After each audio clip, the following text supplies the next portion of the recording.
Hello and welcome everyone. India tour of Sri Lanka जितना important India की team के लिए है उससे कहीं ज़्यादा इम्पोर्टेंट श्रीलंका की टीम के लिए है, क्योंकि श्रीलंका की टीम जिस तरह से स्ट्रगल कर रही है, क्वालिटी ऑफ क्रिकेट उस कंट्री में जितना नीचे गया है वो एक बहुत बड़ा कंसर्न है वर्ल्ड क्रिकेट के लिए। और उनकी टीम, उनका बोर्ड जिस तरह से फाइनेंशियली भी स्ट्रगल कर रहा है, और श्रीलंका वो टीम है जिनका एक सुनहरा इतिहास रहा है और यहाँ से इतने बड़े बड़े गेम के आइकन निकले हैं। और श्रीलंका लेट 90s से लेके आप बात करें तो 2015 के आसपास तक उनकी टीम आईसीसी के टूर्नामेंट में बहुत अच्छा परफॉर्मेंस करने वाली टीम रही। और ये वो दौर था जब बहुत बड़ी बड़ी टीमें श्रीलंका को श्रीलंका में जाके नहीं हरा पा रही थी, चाहे वो उस टाइम की ऑस्ट्रेलिया हो, साउथ अफ्रीका हो, इंडिया हो। तो इन टीमों को भी मुश्किल आती थी श्रीलंका को श्रीलंका में जाके हराना। लेकिन इस टाइम पे जो श्रीलंका की टीम का हाल है, वहाँ की क्रिकेट का हाल है, उसकी क्वालिटी की बात करें, क्वालिटी के साथ साथ क्वांटिटी भी, आपको नंबर ऑफ प्लेयर्स भी बहुत ज़्यादा नहीं दिखते हैं श्रीलंका के क्रिकेट सर्किट में जो वेल नोन हो। देखिए, प्लेयर तो कोई ना कोई खेलेगा ही, हमेशा से है कि मैं नहीं तो कोई और सही, तो कोई ना कोई प्लेयर तो आपको दिखेगा वहाँ पे। लेकिन एक ओवरऑल क्वालिटी की बात करें, वेल नोन फेसेस की बात करें, तो वो फेसेस वहाँ पे नहीं है श्रीलंका के क्रिकेट में। ऐसे में इंडिया की टीम श्रीलंका का दौरा करेगी, तो इस दौरे से इंडिया के लिए क्या पॉजिटिव हो सकते हैं, क्योंकि इंडिया की टीम वर्ल्ड T20 की तैयारी कर रही है और उन तैयारियों के लिहाज से यह दौरा इंडिया की टीम के लिए ही इक्वली इम्पॉर्टेंट होगा। और इंडिया की टीम वहाँ से जो अपने गैप्स हैं उनको फिल करना चाहेगी, जो ऑप्शंस उनको वर्ल्ड T20 के लिए अगर कोई ऑप्शंस मिल सकते हैं जिन पे वो एक्सप्लोर कर रहे हैं, चाहे वो ईशान किशन हो, सूर्य कुमार यादव हो, या जो भी प्लेयर हो, चेतन सकारिया को वहाँ पे मौका मिला है, तो इन सबको ओवरऑल देखना पड़ेगा कि ये किस तरह से परफॉर्म करते हैं। तो आज के वीडियो में हम बात करेंगे कि क्या होगी इंडिया की प्लेइंग 11 वनडे सीरीज में और T20 सीरीज में। तो पहले हम वनडे सीरीज की बात करेंगे कि इंडिया की प्लेइंग 11 क्या होगी। तो शुरुआत से शुरू करते हैं। ओपनर कप्तान शिखर धवन डेफिनेटली टीम का हिस्सा होंगे, क्योंकि वो कप्तान भी हैं और ओपनर भी हैं। और शिखर धवन क्या आगे उनके लिए क्या फ्यूचर, क्योंकि वो बहुत डिबेट चल रही है कि T20 क्रिकेट में उनको ओपन करना चाहिए रोहित शर्मा के साथ, या केएल राहुल होने चाहिए, या विराट कोहली होने चाहिए। तो जो 2-3 टॉप के प्लेयर के बीच में जो रेस चल रही है, शिखर धवन डेफिनेटली उसमें एक कदम आगे जाना चाहेंगे विराट कोहली और केएल राहुल से, क्योंकि विराट कोहली का अभी ये भी है कि वो नंबर 3 भी खेल सकते हैं। तो अगर डायरेक्ट कंपटीशन की बात करें तो उनका सीधा मुकाबला केएल राहुल से है, तो केएल राहुल के मुकाबले वो एक कदम आगे जाना चाहेंगे। और शिखर धवन की या इंडिया की जो प्रॉब्लम्स है वो है स्पिन बॉलिंग को खेलना और उस पर अच्छी पेस पे रन बनाना। हमने एक वीडियो में बात भी की थी कि किस तरह से इंडिया के टॉप ऑर्डर के बैट्समैन, चाहे वो केएल राहुल हो, रोहित शर्मा हो, शिखर धवन हो, विराट कोहली हो, किस तरह से इन दिनों स्पिन बॉलिंग पे स्ट्रगल करते हुए नजर आ रहे हैं। तो शिखर धवन वो एबिलिटी भी दिखाना चाहेंगे, क्योंकि श्रीलंका के विकेट्स आपको वहां पे स्पिन बॉलिंग के लिए थोड़ी सी फ्रेंडली होंगी, जहां पे बल्लेबाजी करना चैलेंजिंग होगा, खास करके श्रीलंका के स्पिनर्स के सामने। तो वो अपनी कंडीशंस के भी यूज्ड टू होंगे, तो उनके सामने शिखर धवन रन बनाते हैं तो definitely he will prove a point कि मैं स्पिनर्स को भी बेहतर खेल सकता हूं, क्योंकि तेज गेंदबाजों को खेलने में वो बहुत बेहतर हैं, बहुत अच्छा खेलते हैं, वहां पे कोई डाउट नहीं है। जब स्पिनर सामने आते हैं तो वहां पे थोड़ा सा उनके लिए चैलेंज आता है। तो ये तो बात हुई शिखर धवन की, कप्तान की। उसके बाद उनके जोड़ीदार कौन होंगे? उनके जोड़ीदार दिल्ली डेयरडेविल्स के उनके टीममेट, माफ कीजिएगा दिल्ली कैपिटल के उनके टीममेट पृथ्वी शॉ। और आईपीएल में जिस तरह की फॉर्म इन दोनों प्लेयर्स की थी, जिस तरह से दोनों रन बना रहे थे, अगर वो कॉम्बिनेशन चल निकलता है तो ये सीरीज डेफिनेटली इंडिया के नाम होगी। और अच्छा खेलते हैं अगर ये दोनों मिलके, तो इंडिया बड़े मार्जिन से भी ये सीरीज जीतती हुई नजर आएगी। और अगर इंडिया को पहले बैटिंग करने का मौका मिलता है तो लंबे लंबे स्कोर्स भी आप देखेंगे, क्योंकि पृथ्वी शॉ जिस स्ट्राइक रेट से खेलेंगे वो बाकी टीम को, शिखर धवन को और नीचे आने वाले प्लेयर्स को अलाउ करेंगे कि वो भी अपना गेम फ्रीली खेल पाएं। और पृथ्वी शॉ, उनके बारे में रन उन्होंने बहुत बनाए हैं अभी हाल में। सबसे इंपॉर्टेंट चीज़ जो उनके बारे में रही है वो उनका स्ट्राइक रेट, और जिस स्ट्राइक रेट से वो रन बनाते हैं उसको लेके पूरी दुनिया के क्रिकेट में बहुत चर्चा है। और इंडिया को आज के टाइम में एक ऐसा ओपनर चाहिए जो अच्छे स्ट्राइक रेट से रन बनाता है।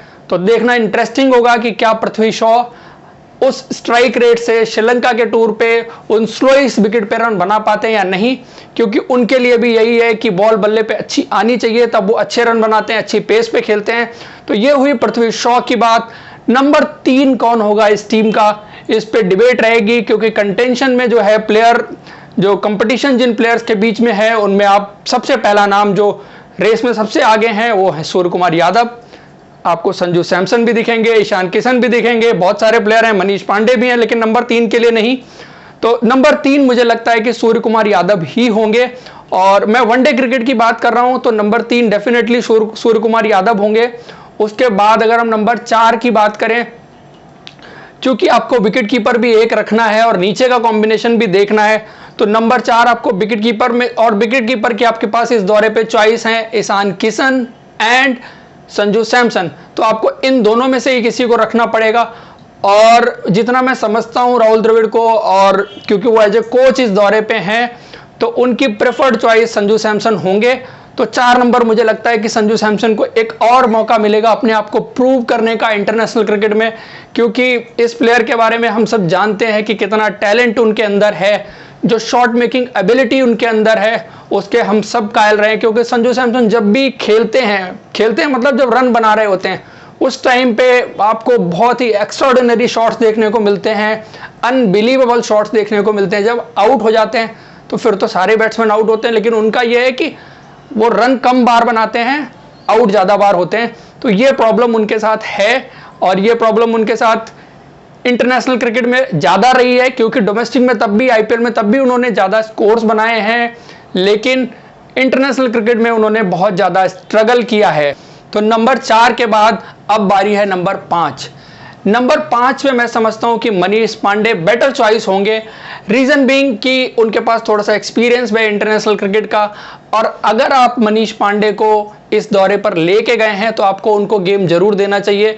और वनडे क्रिकेट ही बेटर सूटेड गेम है उनके लिए कंपैरिजन टू टी20। जो फॉर्मेट है वो वनडे क्रिकेट उनको ज़्यादा सूट करता है कंपैरिजन में टी20 के, तो उनको यहीं पे मौका देना चाहिए, क्योंकि टी20 क्रिकेट में स्ट्राइक रेट उनके लिए थोड़ा सा कंसर्न रहा है।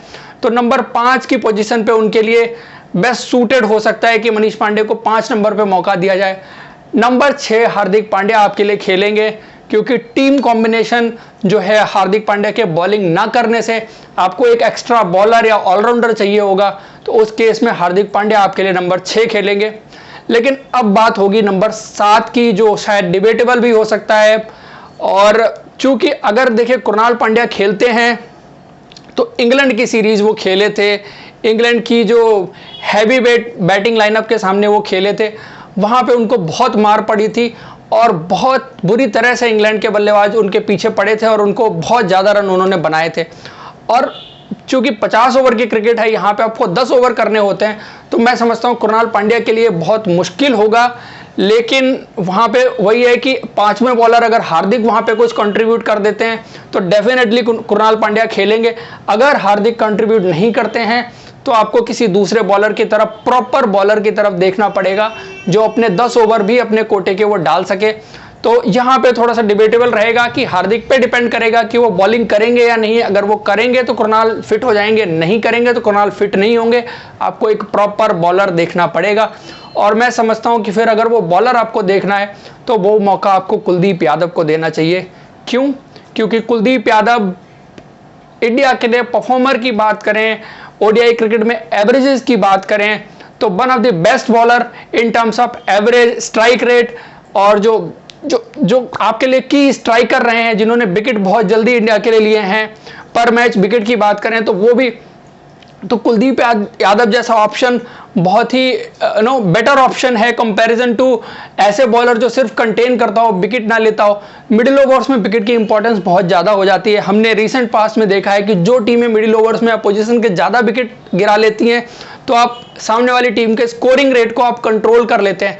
अदरवाइज अगर मिडिल ओवर्स में विकेट्स नहीं गिरते तो सामने वाली टीम फ्रीली खेलती जाती है और उनको रोकना मुश्किल हो जाता है जब तक आप बीच में विकेट ना लें। तो वहाँ पे एक ऑप्शन डेफिनेटली कुलदीप यादव होने चाहिए और उनके जोड़ीदार युजी चहल। और चूंकि वो सबसे सीनियर स्पिनर हैं ग्रुप में, तो मैं समझता हूँ कि उनको ही सबसे पहले मौका मिलेगा। और युजी चहल के लिए भी चैलेंजिंग होगा क्योंकि उनकी हालिया परफॉर्मेंस बहुत अच्छी नहीं रही है और उनको भी पॉइंट प्रूव करना होगा। हालांकि ये जो विकेट्स हैं स्पिन बॉलिंग के लिए थोड़ा सा फ्रेंडली होंगी, मतलब वहाँ से ज़्यादा परचेज स्पिनर्स को मिलेगा, मे बी थोड़ा टर्न एक्स्ट्रा हो, तो उस तरह की विकेट्स आपको रहेंगी। बैटिंग के लिए थोड़ा सा चैलेंज होगा, लेकिन स्पिनर्स के लिए मदद होगी। तो ये हो गए आपके पूरे 8 प्लेयर। अब आ जाते हैं आपके 3 तेज गेंदबाज कौन से होंगे। एक भुवनेश्वर कुमार डेफिनेटली होंगे, दूसरा आप दीपक चहर को भी खिलाना चाहेंगे, दूसरे स्विंग बॉलर को, और तीसरा ऑप्शन आप अगर देखेंगे तो आपके लिए चेतन सकारिया या नवदीप सैनी।